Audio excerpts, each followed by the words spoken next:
ओम शांति। 24 मार्च 2022। बाबा के आज के महावाक्य हैं। बाबा समझाते, मीठे बच्चे, एकांत में बैठ पढ़ाई करो तो धारणा बहुत अच्छी होगी। सवेरे सवेरे उठकर विचार सागर मंथन करने की आदत डालो। प्रश्न है, फुल पास होना है तो कौन से ख्याल आने चाहिए, कौन से नहीं आने चाहिए। बाबा समझाते, फुल पास होने के लिए सदा यही ख्याल रहे कि हमें रात दिन खूब मेहनत करके पढ़ना है। अपनी अवस्था ऐसी ऊंची बनानी है जो बाप दादा के दिल तख्त पर बैठ सके। नींद को जीतने वाला बनना है, खुशी में रहना है। बाकी ये ख्याल कभी नहीं आना चाहिए कि ड्रामा में व नसीब में जो होगा वे मिल जाएगा। ये ख्याल अलबेला बना देता है। गीत है, तुम्हें पाके हमने जहाँ पा लिया है। ओम शांति। बच्चों ने गीत का अर्थ समझा। बेहद के बाप से अभी हमको बेहद का वर्षा मिल रहा है। बच्चे बाप से फिर विश्व के स्वराज्य का वर्षा पा रहे हैं। जिस विश्व की बादशाही को तुमसे कोई छीन ना सके, तुम सारे विश्व के मालिक बनते हो। वहाँ कोई हदें नहीं रहेंगी। एक बाप से तुम एक ही राजधानी लेते हो, जो एक ही महाराजा महारानी राज्य चलाते हैं। एक बाप फिर एक राजधानी, जिसमें कोई पार्टीशन नहीं। तुम जानते हो भारत में एक ही महाराजा महारानी लक्ष्मी नारायण की राजधानी थी। सारे विश्व पर राज्य करते थे। उसको अद्वैत राजधानी कहा जाता है, जो एक ने ही स्थापन की है तुम बच्चों द्वारा। फिर तुम बच्चे ही विश्व की राजाई भोगेंगे। तुम जानते हो हर 5000 वर्ष के बाद हम ये राजाई लेते हैं। फिर आधा कल्प पूरा होने से हम ये राजाई गवाते हैं। फिर बाबा आकर राजाई प्राप्त कराते हैं। ये है हार और जीत का खेल। माया से हारे हार है। फिर श्रीमत से तुम रावण पर जीत पाते हो। तुम्हारे में भी कोई बिल्कुल अनन्य निश्चय बुद्धि है, जिनको सदैव खुशी रहती है कि हम विश्व के मालिक बनते हैं। भल कितने भी क्रिश्चियन पावरफुल हैं, परंतु विश्व के मालिक बने ये हो नहीं सकता। टुकड़े टुकड़े पर राज्य है। पहले पहले एक भारत ही सारे विश्व का मालिक था। देवी देवताओं के सिवाय दूसरा कोई धर्म नहीं था। ऐसा विश्व का मालिक ज़रूर विश्व का रचयिता ही बनाएगा। देखो बाबा कैसे बैठ समझाते हैं, तुम भी समझा सकते हो। भारतवासी विश्व के मालिक थे ज़रूर। विश्व के रचयिता से ही वर्षा मिला होगा। फिर जब राजाई गवाते हैं, दुखी होते हैं, तो बाप को याद करते हैं। भक्ति मार्ग है ही भगवान को याद करने का मार्ग। कितने प्रकारों से भक्ति, दान, पुण्य, जप, तप आदि करते हैं। इस पढ़ाई से जो तुमको राजाई मिलती है, वे पूरी होने से फिर तुम भगत बन जाते हो। लक्ष्मी नारायण को भगवान भगवती कहते हैं, क्योंकि भगवान से राजाई ली है ना। परंतु बाप कहते हैं उनको भी तुम भगवान भगवती नहीं कह सकते हो। इनको ये राजधानी ज़रूर स्वर्ग के रचयिता ने दी होगी, परंतु कैसे दी ये कोई नहीं जानते हैं। तुम सब बाप के अथवा भगवान के बच्चे हो। अब बाप सबको तो राजाई नहीं देंगे। ये भी ड्रामा बना हुआ है। भारतवासी ही विश्व के मालिक बनते हैं। अभी तो है ही प्रजा का प्रजा पर राज्य। अपने को आपे ही पतित भ्रष्टाचारी मानते हैं। इस पतित दुनिया से पार जाने के लिए खिवैया को याद करते हैं, कि आकर इस वैशाल्य से शिवालय में ले चलो। एक है निराकार शिवालय निर्वाण धाम, दूसरा फिर शिव बाबा जो राजधानी स्थापन करते हैं उनको भी शिवालय कहते हैं। सारी सृष्टि ही शिवालय बन जाती है। तो ये साकारी शिवालय सतयुग में, वे है निराकार शिवालय निर्वाण धाम में। ये नोट करो। समझाने के लिए बच्चों को पॉइंट्स बहुत मिलती है, फिर अच्छी रीति मंथन भी करना चाहिए। जैसे कॉलेज के बच्चे बचपन में सवेरे सवेरे उठकर अध्ययन करते हैं। सवेरे क्यों बैठते हैं? क्योंकि आत्मा विश्राम पाकर रिफ्रेश हो जाती है। एकांत में बैठ पढ़ने से धारणा अच्छी होती है। सवेरे उठने का शौक होना चाहिए। कोई कहते हैं हमारी ड्यूटी ऐसी है, सवेरे जाना पड़ता है। अच्छा, शाम को बैठो। शाम के समय भी कहते हैं देवताएं चक्र लगाते हैं। क्वीन विक्टोरिया का वजीर रात को बाहर बत्ती के नीचे जाकर पढ़ता था। बहुत गरीब था, पढ़कर वजीर बन गया। सारा मदार पढ़ाई पर है। तुमको तो पढ़ाने वाला परमपिता परमात्मा है। तुमको ये ब्रह्मा नहीं पढ़ाता, ना कृष्ण। निराकार ज्ञान का सागर पढ़ाते हैं। उनको ही रचना के आदि मध्य अंत का ज्ञान है। सतयुग त्रेता आदि, फिर त्रेता का अंत, द्वापर की आदि, उनको मध्य कहा जाता है। ये सब बातें बाबा समझाते हैं।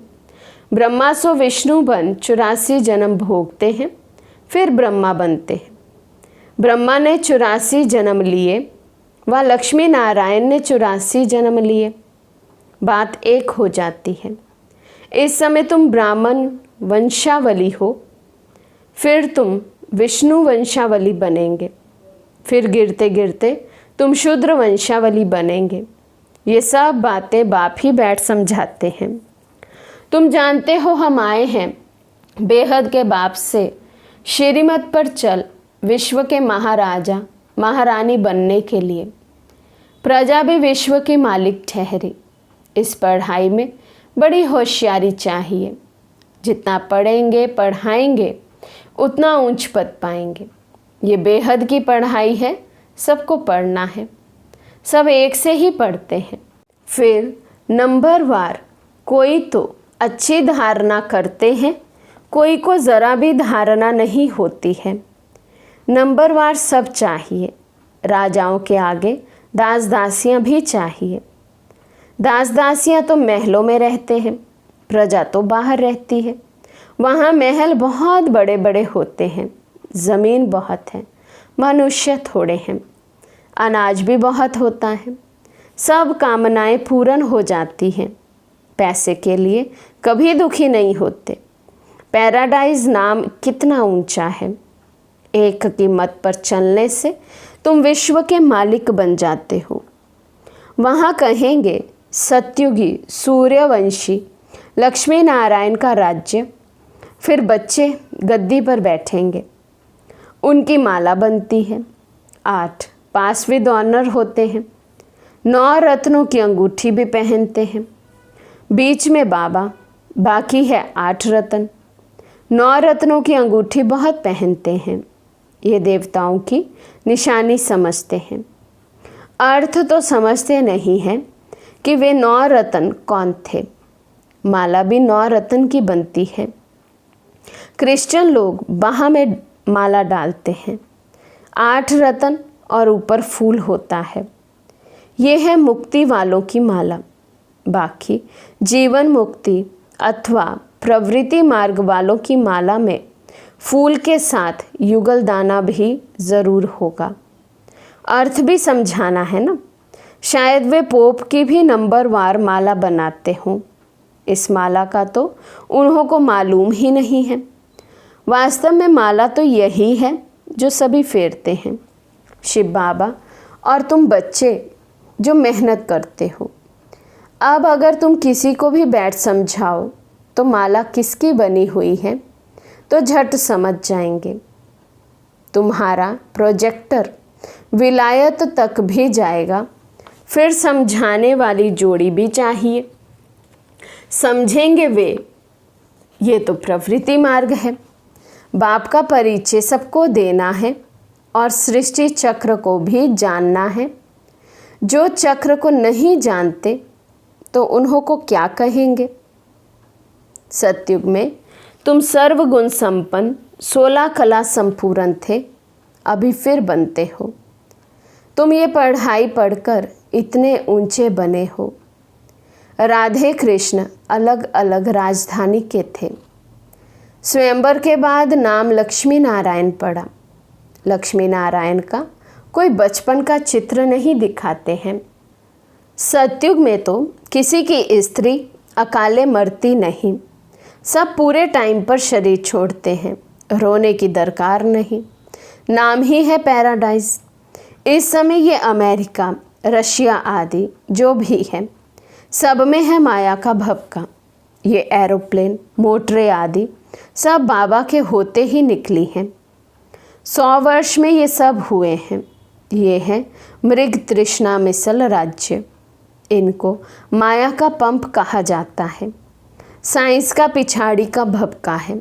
अल्पकाल के लिए ये सब खत्म हो जाएंगे, फिर स्वर्ग में काम आएंगे। माया के पंप से खुशी भी मनाएंगे तो विनाश भी होगा। अब तुम श्रीमत से राजाई ले रहे हो। वे राजाई हमसे कोई भी छीन नहीं सकता। वहाँ कोई उपद्रव नहीं होगा, क्योंकि वहाँ माया ही नहीं। बाप समझाते हैं, बच्चे अच्छी तरह पढ़ो, परंतु साथ साथ बाबा ये भी जानते हैं कि कल्प पहले मुआफिक ही सबको पढ़ना है। जो सीन कल्प पहले चली है वही अब चल रही है। नरक को स्वर्ग बनाने का कल्याणकारी पाठ कल्प पहले मुआफिक ही चल रहा है। बाकी जो इस धर्म का नहीं होगा उसको ये ज्ञान बुद्धि में बैठेगा ही नहीं। बाप टीचर है तो बच्चों को भी टीचर बनना पड़े। विलायत तक ये पढ़ाने के लिए बच्चे गए हैं। इंटरप्रिएटर भी साथ में होशियार चाहिए। मेहनत तो करनी है। तुम ईश्वरीय बच्चों की चलन बहुत ऊंची चाहिए। सतयुग में चलन होती ही ऊंची और रॉयल है। यहाँ तो तुमको बकरी से शेरनी, बंदर से देवता बनाया जाता है। तो हर बात में निरअहंकारी पना चाहिए। अपने अहंकार को तोड़ना चाहिए। याद रखना चाहिए, जैसा कर्म हम करेंगे हमको देख और करेंगे। अपने हाथ से बर्तन साफ करेंगे तो सब कहेंगे कितने निरअहंकारी हैं। सब कुछ हाथ से करते हैं तो और ही जास्ती मान होगा। कहाँ अहंकार आने से दिल से उतर जाते हैं। जब तक ऊंची अवस्था नहीं बनी तो दिल पर नहीं चढ़ेंगे तो तख्त पर बैठेंगे कैसे। नंबरवार मर्तबे तो होते हैं ना। जिनके पास बहुत धन है तो फर्स्ट क्लास महल बनाते हैं, गरीब झोंपड़ी बनाएंगे। इस कारण अच्छी तरह से पढ़कर फुल पास हो, अच्छा पद पाना चाहिए। ऐसे नहीं कि जो ड्रामा में होगा अथवा जो नसीब में होगा, ये ख्याल आने से ही नापास हो जाएंगे। नसीब को बढ़ाना है। रात दिन खूब मेहनत कर पढ़ना है। नींद को जीतने वाला बनना है। रात को विचार सागर मंथन करने से तुमको बहुत मज़ा आएगा। बाबा को कोई बतलाते नहीं है कि बाबा हम ऐसे विचार सागर मंथन करते हैं, तो बाबा समझते हैं कि कोई उठता ही नहीं है। शायद इनका ही पाठ है विचार सागर मंथन करने का। नंबर 1 बच्चा तो यही है। बाबा अनुभव बताते हैं, उठकर याद में बैठो। ऐसे ऐसे ख्याल किए जाते हैं, ये सृष्टि का चक्र कैसे फिरता है। ऊंचे ते ऊंचा बाबा है, फिर सूक्ष्म वतनवासी ब्रह्मा विष्णु शंकर, फिर ब्रह्मा क्या है विष्णु क्या है। ऐसे ऐसे विचार सागर मंथन करना चाहिए। अच्छा, मीठे मीठे सिकी लदे बच्चों प्रति माता पिता बाप दादा का याद प्यार और गुड मॉर्निंग, रूहानी बाप की रूहानी बच्चों को नमस्ते। हम रूहानी बच्चों की रूहानी बाप दादा को दिल व जान सिक व प्रेम से नमस्ते नमस्ते नमस्ते जी। धारणा के लिए मुख्य सार। फर्स्ट पॉइंट, जो कर्म हम करेंगे हमको देख और करेंगे, इसलिए हर कर्म पर ध्यान देना है। बहुत बहुत निर्माण चित्त निरअहंकारी बनना है, अहंकार को तोड़ देना है। सेकंड पॉइंट, अपना नसीब ऊंचा बनाने के लिए अच्छी रीति पढ़ाई पढ़नी है। सवेरे सवेरे उठकर बाप को याद करने का शौक रखना है। आज का वरदान है, त्रिकालदर्शी स्थिति द्वारा मूंझने की परिस्थितियों को मौज में परिवर्तन करने वाले कर्म योगी भव। जो बच्चे त्रिकालदर्शी हैं वे कभी किसी बात में मूंझ नहीं सकते, क्योंकि उनके सामने तीनों काल क्लियर हैं। जब मंजिल और रास्ता क्लियर होता है तो कोई मूंझता नहीं। त्रिकालदर्शी आत्माएं कभी कोई बात में सिवाय मौज के और कोई अनुभव नहीं करती, चाहे परिस्थिति मुंझाने की हो, लेकिन ब्राह्मण आत्मा उसे भी मौज में बदल देगी, क्योंकि अनगिनत बार वे पाठ बजाया है। ये स्मृति कर्म योगी बना देती है। वे हर काम मौज से करते हैं। स्लोगन है, सर्व का सम्मान प्राप्त करना है तो हर एक को सम्मान दो। सर्व का सम्मान प्राप्त करना है तो हर एक को सम्मान दो। अच्छा, ओम शांति।